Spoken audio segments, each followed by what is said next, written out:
Hello and welcome back to the How I Ripped Off Buffy the Vampire Slayer podcast. We definitely haven't just re-recorded this because I got the title of the show wrong. My name is Chip Thompson and I'm joined as always by MC. That would be me. How are you today? I'm well, how are you? Oh, Chipper. I know, I just had a coffee, so that must be it. Oh, hyper, sorry. Yes. Same thing. And welcome to episode 11 of season 3. Just keep that pause in. I would definitely shorten that pause because that was a long pause while I had to look up what episode number it was. It's all going so well. What happened last time, MC? By the way, this is Transatlantic Part 1. Yes, what did happen? Oh, of course. Of course. There was a big fight in the mansion. Seemingly soulless hordes of... I was trying to think of another word begins with S, but I can't. Samurai. Something samurai. I mean, that's what they're called. You can call them that. It's not racist. Yeah, but I was trying to soulless... Yeah, whatever. Soulless, anyway, simple, soggy samurais. Those damn soggy samurai descended on the mansion 100 strong to kill the gang, and they got killed instead. And then Hirato comes along, big villain that he is, and he's all like, haha, they were actually people. And they were like, no, but they were born killers. And then he made them take their masks off. And they went, oh, no, they're not born killers. I can tell that by looking at their faces somehow. Yeah, it was very confusing, wasn't it? As to what the big reveal was. I guess they were ordinary men rather than trained killers. That was what you were going for. 16, 15, whatever year old you were, you was trying to go like, oh, no, they think they killed a bunch of villains, but they're actually just ordinary guys who are... trained as samurai and given swords and told to go kill 4 people by themselves in a mansion. Yes, see, it makes perfect sense when you say it like that. Hey, that guy had a nectar card. Oh no, I killed him. Anyway, I have absolutely no idea what this episode is about because the title is really weird. Transatlantic. They're going on holiday or something? Or I reckon they might just run. Maybe there's a mission in a different country. Oh, maybe. Let's find out, because we can guess as much as we like, but there's only one way to find out, and it's to read this horrible thing I wrote years and years ago. Yeah, you can't wait. It's Transatlantic. Transatlantic. Fuck! It's Transatlantic Part 1. Previously on Tamara Gayson. Don't be stupid. Jay replied, This thing came from hell. I don't think a couple of bullets are going to kill it. Shut up, Jay! Louise snapped. Tifa was only trying to help, which is more than you've done today. Jay commenced in shouting back at Louise, and before long, they were knee-deep in a full, blazing row. Tifa, Jay, Louise, Shinokan, MC, and Chip, you all have something to worry about because the Tokyo police force are not quite what they seem. Good night. The phone clicked as Chief Inspector Hirato hung up. Where did you come from? She asked Chip. Upstairs. Well, it's a good thing you were there. She said. Jay gave Chip a look that didn't exactly say thanks for saving my life. We have to move. Chip said. There are more coming. Guys! Jay protested. Shut up, Jay! MC yelled. It was the most aggressive Louise had ever heard MC, and she didn't like it. Jay stormed back inside, leaving MC, Tifa and Louise arguing in the garden. Chip picked up the noose from the floor. The broken glass from the window had caused many tears in the rope, making it useless. Chip pushed the noose under his bed, removing the evidence and the temptation. Jay could feel his body losing its will to keep running, but he knew he had to. A quick glance over his shoulder revealed that he in fact had to run faster, if that was at all possible. Up ahead he saw the bridge he had to cross. The bridge led to an area of the woods he knew very well. There was a tree just by the bridge where he had carved the name of his first love, Amy. Is that Amy from Sonic High School? Yes, this is just a crossover episode. Yes, They're actually going to fly to the land of Sonic. Oh god, that'd be a nightmare. Also, a little plug for our bonus content if you haven't caught up on that already. She had then returned the next day to scrub it out. Oh, that is like Amy from Sonic High School. As we left off, she kind of broke Sonic's heart. She did, by refusing to sleep with him. Oh my god, if you have no idea what we're talking about, I'm not going to explain it. A little further down the river was an old boatyard where Jay had taken his friends one day to play on the skeleton-like ruins of the old boats. So it's like a boat graveyard. Okay. Yes, clearly. Where we all spent our childhoods. He remembered thinking that day, none of these boats even compared to the large speedboat his family had. All right, Jay. Rich people have speed boots. Speed boots? Speed boots. Speed boots. Canadian version. The wooden bridge echoed as Jay sprinted over it. He expected to hear another set of footsteps behind him, but it was silent. He didn't dare look over his shoulder again in case his pursuer was too close. The treehouse was only 100 or so yards away. The branches of various types of trees gave the small hut-like home a cover of camouflage, and Jay could only make the shape of the house out as he stood at the bottom of the rope ladder. And he couldn't help thinking that the treehouse was nothing like the large treehouse that his family had. Jay started to climb. As he got to the second run, not very far, he felt a large, strong hand on his shoulder. It yanked him down from the ladder, and luckily Jay landed on his feet. It was only 2 rungs up. I think it's... Yeah, not too bad, really. Yeah. Oh, unless I mean second rung from the top. But then that's a really large arm that's pulled him down. Yeah, no, I think... So I guess if you were pulled down heavily, strongly... Either of those. Yes, all of those things. I could see you sort of maybe landing on your feet and then falling on your bum. Yeah. It yanked him down from the ladder, but luckily Jay landed on his feet. He was now standing just a few centimetres away from his father. Oh, so is this a flashback then to Jay's childhood? It is, and can we have a flashback to whatever Jay's dad's voice was? Because I can't remember. I don't remember either. Was it me doing a generic deep voice? as yours go-to? Yeah. Oh, shit.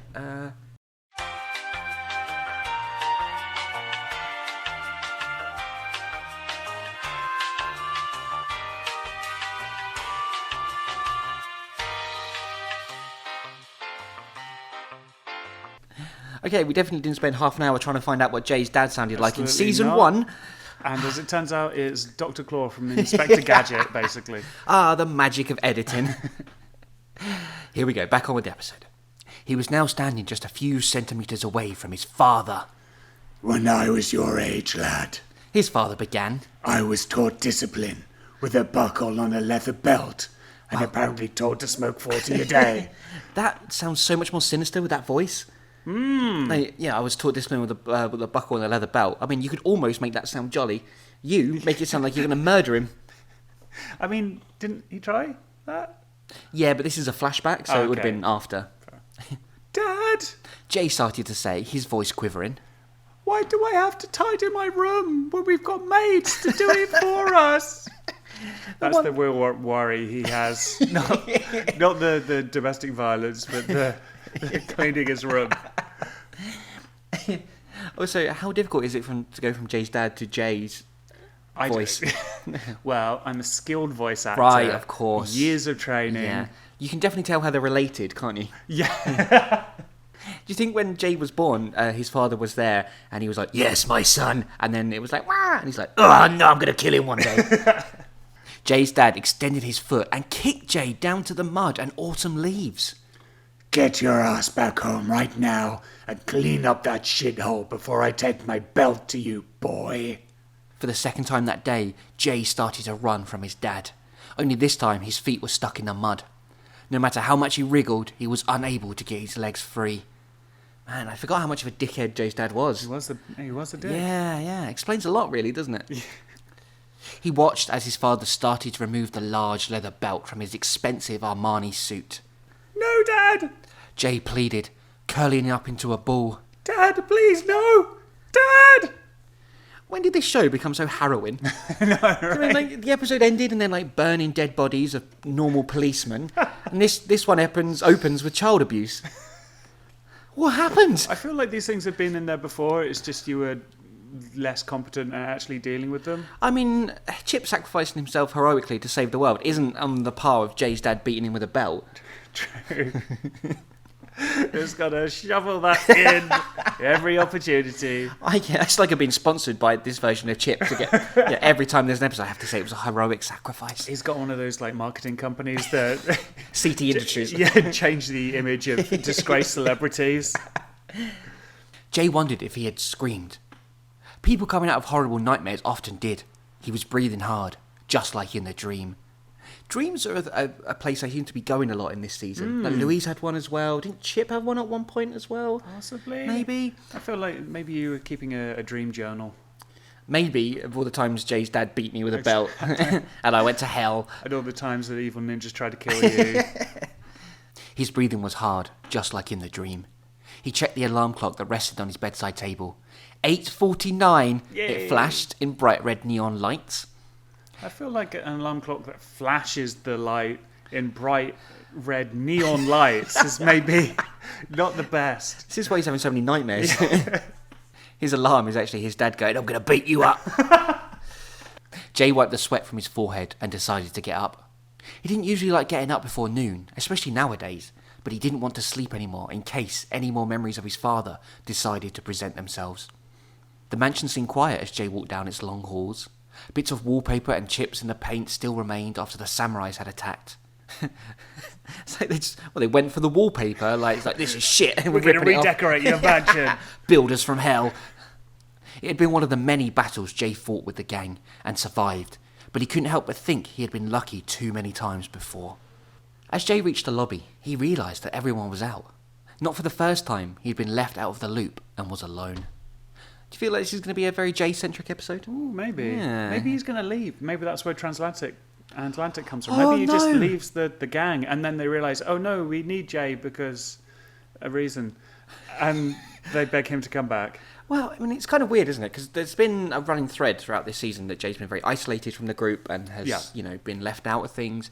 And it kind of stemmed from him and Louise falling out. Yeah. But he hasn't really... I mean, obviously, Chip, you can understand the divide there. Yeah. Him and Shinna Khan have been close, or Tifa. And MC's already kind of bullied him, I guess. But, the idea is, what has MC really got against Jay? Apart from the fact maybe he's just distracted with the whole samurai thing now, and... it's basically just MC being a dick. Yeah, as per usual. Yeah. Remember when he was mean to Chip?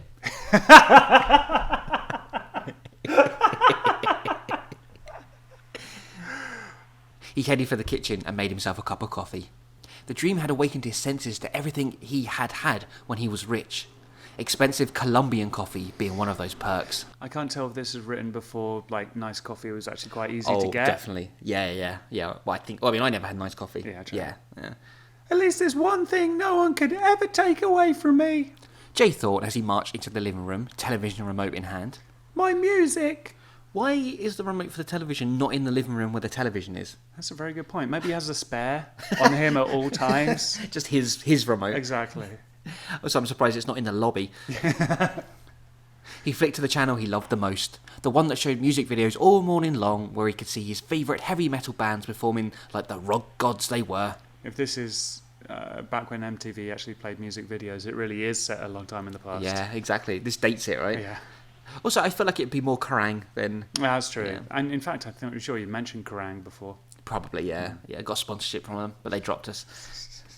But there was a problem. There were no guitars, no drums, and no long-haired crazed singers shouting down a microphone. Jay was shocked to 3 people... Wait, what? He's so shocked. He's as shocked as 3 shocked people put together. I feel like I might be missing a word there, maybe C. Yeah. Jay was shocked to 3 people sitting around a table talking politics. Oh no. He made sure it was the right channel. Sure enough, 3 people in suits talking about the elections back in England had ruined Jay's morning. Because that's what they show in Tokyo. Coverage of the British elections. He decided to stick with it in case they suddenly realised how boring this was. But the music video's back on. The music video's back on. So you think Mr. Johnson has a strong chance of being re-elected, the blonde woman said, trying to convince the viewing audience that she was at all interested. So this is set in a dystopian future where Boris Johnson has been elected Oh my once. God. And Boris Johnson is the fucking main villain for He's this. He's the big bad. Oh my God. Oh my God, I think I might be psychic or can see into the future, whatever that's called. Visions. Yes. Ah! You're going to have Shinna Khan appear and be like, Chip, you must stop Boris from being elected. Come Chip with me to Brexit. train for a year. P.S. Don't go evil, please. Well, I mean, all would be forgiven for Chip if he stopped Brexit, right? It's and stopped the true, Tories. it's true. What a hero. Oh my God, this sentence. The man wearing a blue flower on his suit jacket went on to talk about how the Prime Minister was looking forward to another 4 years in charge and how he would make his impact on the world. how? What, how? That's how we got elected. It just confused everyone. It's like, what did he say? I don't know, let's just vote for him. So tell me, how?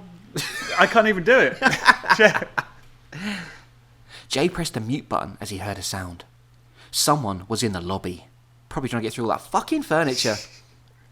He waited, not knowing whether to make a dash for the front door or to hide. There was always the option to fight, but if it was some more SWAT members, then he'd be better off with the first two options. So again, just planting these seeds for Mr. Johnson, who's the Prime Minister of England? Apparently. And Wales, Northern and Scotland? I like how it was England as well. It wasn't like America or Japan, the country they're actually in. Yeah. So, we think the big bad, Boris Johnson, has somehow going to influence a chief inspector in Tokyo, Japan, for evil reasons. Yeah. Cool. But before he could decide on what course of action to take, Chip entered the living room. He looked tired, despite the amount of time he spent in his bedroom. Jay thought he almost looked too rested. A lifetime in hell would probably do that thing to you. That's confusing. So he looks tired, but too rested. And he looks too rested because of his lifetime in hell. I mean, it's so relaxing, just snooze all day, getting massages. It's basically like a lifetime being in a sauna, right? Yeah. Morning, Chip said cautiously. Jay didn't reply, so Chip tried again. At the advice of Shinno Khan, he should try and mix with his friends more. As he had put it to his master, they were no longer friends. Because of what Louise said to him. Also, they're trying to murder them. But it's because of what Louise said to him. What a bitch, honestly. You watching the politics show? He asked Jay, who was staring at the television with intense concentration. Yeah? Jay replied bluntly. What's wrong with that? Chip edged down in the armchair. I just didn't put you down for that calibre. Who would you vote for? The question sounded lame in Chip's head. He had said it anyway, trying to avoid any awkward silences. Do you think Jay has inherited his father's politics? So he's like a massive right-winger, do you think? Yeah. I don't know, he likes heavy metal. Are heavy metal right-wingers? I think they're kind of alright, that's true. Except for like the Nazi punks, I guess. Oh, like Kid Rock? Oh yeah, he's a Republican. Yeah, what a dick. Anyway, get off track. Jay stood up and turned to face Chip. His bad day wasn't getting any better. Where do you get off on all this? Jay asked furiously. Well, I mean, he's just going for it, isn't he? The line of questioning took Chip back. Jay continued. I mean, first you're good, then you go evil and try to kill all your friends. Now you reckon you're good again. Did you just wake up one morning and decide, oh, I don't think I'll kill anyone today? Jay, You're an animal, Chip. MC should have sent you straight back to hell the day you came back. Whoa, Jay finally saying what I think everyone has wanted to say to Chip, but saying it because there's no music. Tragic hero, Chip, who died, who sacrificed himself. All of that aside, I mean, Chip did raise a massive hellbeast to destroy the world and try and kill his friends, and no one's ever really kind of said anything. But now it's Jay that has finally exploded on him and said everything what everyone's thinking, and he did it because politics was on the Kerrang. That's what he's really angry about. He went to walk out of the living room door, but Chip used his ninja speed that had been increasing with every day gone by and covered the exit with his arm. Jay looked up at the slightly taller man and said, What? You're going to threaten to kill? Cut me up? Kill, cut me up. In that order. How? What, how? You going to kill, cut me up? I'll just forget I saved your life the other day, Chip growled. Jay ducked under Chip's arm and headed upstairs to his bedroom. That's it. Jay decided on the way up. I'm off out. I can't tell if that's a stupid thing now. Everything seems dumb. Like, he'll cut me up, what, how, off, out. Also, if he's going outside, why is he going up to his bedroom? Maybe he's going to get his jacket because it's chilly outside. He probably needs to get dressed. It doesn't sound like he's been dressed yet. That's true. Yeah. Sorry, Jay. Chip punched a hole in the door panel in frustration, like a moody teenager. I like the whole sort of like, why won't they know I'm good anymore? Ah! The cafe was brimming with high-paid Tokyo chairmen, stockbrokers and bank managers. Like, who's rich and powerful? Stockbrokers, bank managers. Business people. The cafe was brimming with high-paid Tokyo chairmen, stockbrokers and bank managers, all sitting on the outside table and chairs, despite the chill of winter starting to make its way inwards. Wealthy tourists read the parts of the menu that were in the native tongue, a sign that the cafe was indeed pulling the right kind of people. So not Japanese people, is what you unless they're say. rich. Yeah. So it's chairmen, stockbrokers, bank managers and wealthy tourists. Yes. What is this place? Everywhere you looked, there were Armani suites. The furniture was Armani sofas and armchairs. Everywhere you looked, there were Armani suites and Gucci dresses. Even the waitresses wore uniforms that would set a normal man back a weekly wage. Brilliant. The food, although delicious, came in tiny portions and was prepared by a famous television chef in full public view. Just well building MC, just well building this place, I know. What do fancy things have? Small portions. There's Jamie Oliver there making tiny little Cornish pasties for everyone. Sitting on his Armani suite. Jay watched as the chef pulled on his huge white hat and posed for some newspaper photographers. Huge, like imagine like something like ridiculously like a big. Cartoon. Yeah. He'd come here all the time when he first came to Tokyo, working for his father's billion-pound company. He'd often brought potential clients here to wine and dine them, trying to prove that their firm was the way to go. Did we ever establish what their firm does? I mean, they invested in every known crime. So, is that the business? 3 or 4 of them. Ever since Jay had joined forces with MC, Chip and Louise, he'd never found the time to come back here. He looked around at the people he used to mix with and started to reminisce about old times. Fuck, I use that word a lot. Yeah. Reminisce I is think back. It's the thing where you discover a new word and then you just use it all the time. Pretty much. Of course, they were all boring, but their favourite topic of conversation was money, and that had been Jay's #1 priority at the time. Now he helped people who were suffering. He fought for good and protected the innocent. Oh, who am I kidding? Jay thought as he sipped his overpriced imported coffee. I'm the guy who gets their coffee. I don't fight. I obey orders. Oh, poor Jay. But I'm not even sure they trust him to get the coffee, so his ego is still a bit too high about his standing within the group. The waitress came over and placed a saucer with the bill onto the table. That's how posh this place is, MC. They put their bills on a saucer. Amazing. She smiled at Jay, thinking him to be rich and expecting a good tip. Mm-hmm. Jay smiled back, prepared to play along. But as he picked up the bill and studied it, he realised that she would not be getting a tip, nor would the owner, the immensely popular TV chef, be getting any money from Jay. The final total for a cup of coffee and a cheese sandwich was at least 3 times the amount of money Jay had in his wallet. So what happens when you get Gordon Ramsay to make your cheese sandwich and the kettle as well? It's just Nescafe, it's just instant, but... How much do we think this coffee and cheese sandwich at this 5-star Michelin restaurant has cost Jay? I don't know. I can quasi understand maybe the sandwich if it's like some super artisan constructed thing. Yeah, maybe really posh bread that's baked fresh or something. Still, it's a cheese sandwich and a cup of coffee. He picked up the menu, which was made of cheap paper, but made to look pretty by the hard-crafted design on it. Okay. Jay started to rip strips from the menu and place them under the bill. He took the saucer back up to the till and left the coiffe quickly. Oh dear, I think the series has broken me. I think so. He took the saucer back up to the till and left the cafe quickly. Is it a cafe? I thought it was it a cafe or was it a restaurant? No, it was established as a cafe. Oh, okay, fair enough. But a Michelin-style cafe run by a famous TV chef with chairman, stockbrokers and businessmen that do cheese sandwich that are really expensive. Pay attention, MC, God. How could I not keep up? It's all labelled so clearly. I like he hasn't done the dash and dine either. He's pretended to pay the bill, thinking they wouldn't just look at the strips of, like, menu he's ripped off. I'm going to assume there's the staff wouldn't be so crass as to take the saucer immediately. Also, they're hoping that he won't stick around for his change, so that way they get a tip. Yeah, you've definitely worked in hospitality before. As soon as he was out, his quick-paced walk turned into a sprint. He didn't stop until he was sure the chef wasn't following him. Oh no, Jamie Oliver's chasing me! Oi, mate, you forgot to pay your bill. Oi, geezer. How am I supposed to help all the school children if you won't pay for your cheese sandwich? Oh my God, we gotta get sued by Jamie Oliver.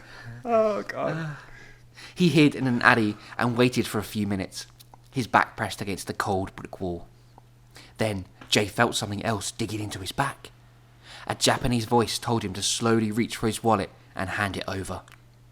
Jay did as he was told and handed the mugger his wallet, hoping this wasn't the day he was due to die. The mugger inspected the wallet, happy there was money inside. He hit Jay on the nose with the butt of the gun and ran away. Seems needless that you got your wallet, mate. Like, come on. Jay picked himself up and pinched his nose, trying to stop the flow of blood from his nostrils. It was no good. His black t-shirt now appeared darker as the blood dripped down it. With no money and no transport, Jay started the walk back to the mansion. Man, Jay's having a shit day. Yeah, he really is. First, there was politics on the Kerrang channel. I know, that was the worst thing. And then he got angry at Chip. And then Gordon Ramsay chased him down the street, yelling at him to pay for his cheese sandwich. How come with zombies there is always blood, guts, or slime in this case? Louise asked as she examined her white t-shirt that was now a shade of orange thanks to the demon she and MC had just killed. Lesson number 1 of being a ninja. MC said, always wear clothes that don't have dry clean only on the label. I mean, it's pretty good advice, right? Mm-hmm. Yeah. I think there's been a whole thing about how his leather jacket got messed up because of guts and slime and stuff. True. So that's very true. He's learned his lesson. Every ninja has to learn this. Maybe he takes it off first before he fights. But then he wouldn't look as cool as it billowed. That's very true. Yeah. Or maybe Shin Khan should incorporate this into the training. Oh, yeah, well, like laundry. Yeah. Well, if you try bicarbonate soda and lemon juice. Louise sighed and threw the t-shirt into the dustbin, not even bothering to try and wash it. So what do you think the zombie was up to? Zombie? Chip asked as he joined Louise and MC in the lobby. Yeah, Louise replied. We got a call early this morning from a woman in the Tokyo National Park saying a strange creature was terrorising people. Do you think Tokyo National Park is a real thing, or did I just make that up? Yes, of course it's real. Also, I guess at this point, people know that if there are supernatural shenanigans, they call these guys. I guess so. They seem to have a business established because they had a company credit card and things. Yeah, so that's true. I think they've got an ad on the telly or something. Do you need any help? We killed it. MC said. He knew what Chip was trying to do by talking to them and just trying to rework his way back into the group, but MC wasn't ready for that just yet. Well, how about I give you an extra pair of hands for the research, See if we can discover what it might have been doing in the park? No, I don't think we need to. Oh, okay. MC and Chip simultaneously folded their arms. Oh yeah, there's tension here. Sexual tension. They folded their arms over their groins. But if you do need anything, Chip started to say. We don't, and if we did, what makes you think I would come to you? MC let his thoughts out. He went into thought mode. And he opened the cage door, and they all came flooding out. You know what? I don't know what you want from me. I'm trying real hard here. You know I've changed, but you refuse to give me a chance to prove myself. Chip had had enough of the crap he'd been taking from people today. What about the woman you let die? Did you prove yourself to her? Ooh, MC, savage. Also, it's weird that he went for the woman Chip was trying to help rather than all the people he killed previously. Maybe he's sort of starting off with the I don't want to say smaller stuff, but the less personal or world-ending stuff. Well, I don't know if this is more personal, because Chip was trying to help but failed. Oh, he's talking about the other day. Yes, from the previous episodes. Right. Yeah. MC and Chip started to stare each other out. Louise was afraid a fight was about to break out there and then inside the lobby. Great, she thought. Just what this place needs. Another vicious battle. But before anything else happened, Jay walked in through the front door. Everyone saw the state of his face. MC looked up at Chip, who said, "This isn't over. We're going to have a talk one of these days." He headed upstairs, not really caring about what happened to Jay. Is this how he ingratiates himself back with his friends? By not caring about them when they come home covered in blood? Also, what are they going to talk about? Chip going to be like, "Look, I know I killed a bunch of people, but I'm trying really hard here, okay?" MC did, however. He trotted over to his friend, who had dry blood all over his t-shirt and hands. What happened? "You ran into a lamppost?" Louise said sarcastically as she went into the living room. Wow, she is really uncaring at this point. Like, the man is bleeding. Like, Jay fought the urge to say something back. The throbbing pain in his forehead wouldn't stand for a shouting session with Louise just now. "I got mugged," he said to MC, who was now at his side. MC guided Jay to one of the lobby chairs. "Did they take anything?" "Just my wallet. And my pride." Jay thought. "Oh, obviously you put up a good fight to get your face like that." MC said triumphantly. Actually, I pretty much let him have it." "Why?" "He had a gun." "And?" I think maybe... Jesus! You know when someone becomes rich and they forget what it's like to be poor? Yeah. It's kind of like when someone's been a ninja for so long. Ninja privilege. "And? If someone put a gun to my face, I would have first taken this risk like this, and then..." MC proceeded to give a 3-minute demonstration about how he would have disarmed the robber. Jesus, like... MC's really lost touch with the common man, hasn't he? Right? And Then do a triple backflip, take out your shuriken. Use your ninja mode. Jay wondered how long it would be until he got some medical attention. MC finished and stood over the pretend defeatist. Defeatist. Pretend defeatist, not a real defeatist. Jay hasn't quite worked his way up to a real defeatist yet. "Come on, Jay, I'll show you how to do it." Jay stood up and walked over to MC. "Right, now aim a pretend gun at me." "MC!" "It's okay, I'm not going to hurt you." "I want to go home." MC looked at the bloody Jay. "But you are home." "No, I mean back to England. For good." And that's where we're going to end Transatlantic Part 1. Ooh, cliffhanger. Wow, I know. Wow. It's good that you've been building up to it, and now we see the sort of culmination of Jay's alienation from the gang. Yeah, it's all come to this. He's decided he wants to leave Tokyo and the mansion and the gang. And really, who can blame him? Pretty much. For like 2.5 years, seasons, how long this has been going on for, all he's done is put up with abuse from people, and, you know, he's been left Attempts out. on his life as well. All the fucking supernatural shit that's going on. Exactly. All the times monsters and people have tried to kill him. Fair play, Jay. I would fuck off as well, I think, at that point. much. He's literally like, I want to go back to England where my father abused me for years and years. But no, that's it. He's out. He's gone. Is his dad dead? I can't remember. No, I think he sneakily got away at some point. I think. One of the fans will let us know. Yeah. So I guess that's where the transatlantic thing is. I guess in part 2 of this episode, we'll kind of see maybe his journey back to England. If he does go home, maybe he'll change his mind due to events. Maybe it'll be like he'll be super useful to the gang and they won't be able to do things without him.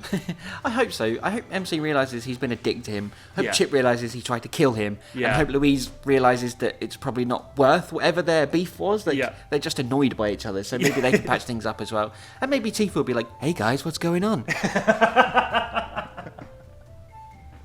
But as ever, this was more of a setup kind of episode as always. And very Jay, centric. It's good that he's in the forefront now. Because I think the danger would have been now that everyone else has superpowers, he would just be, oh, and there's Jay there. Yeah. It kind of makes sense. It's like oh my god, was this like the one well-plotted thing in the whole show? You peaked at this point. It was all downhill. Yeah, I'm worse now. Well, if you have any theories or ideas about what you think Jay is going to do or where he's going to go or how this episode is going to end, there are numerous ways you can get in touch with us, MC. if you didn't know already, you can find us at facebook.com/HowIRippedOffPodcast. And if you can remember what happened to Jay's dad, please tweet us at HowIRippedOff. And if you want to know who the hell Jay's dad is and what he's done previously, you can find our entire back catalogue on SoundCloud, Stitcher Radio, and iTunes. And I said SoundCloud wrong again. I can't say fucking SoundCloud. People know the words. It's fine. And also leave us a rating and a review. That would be very much appreciated, and we will love you forever. And we'll see you next week, I guess, for Transatlantic Part 2.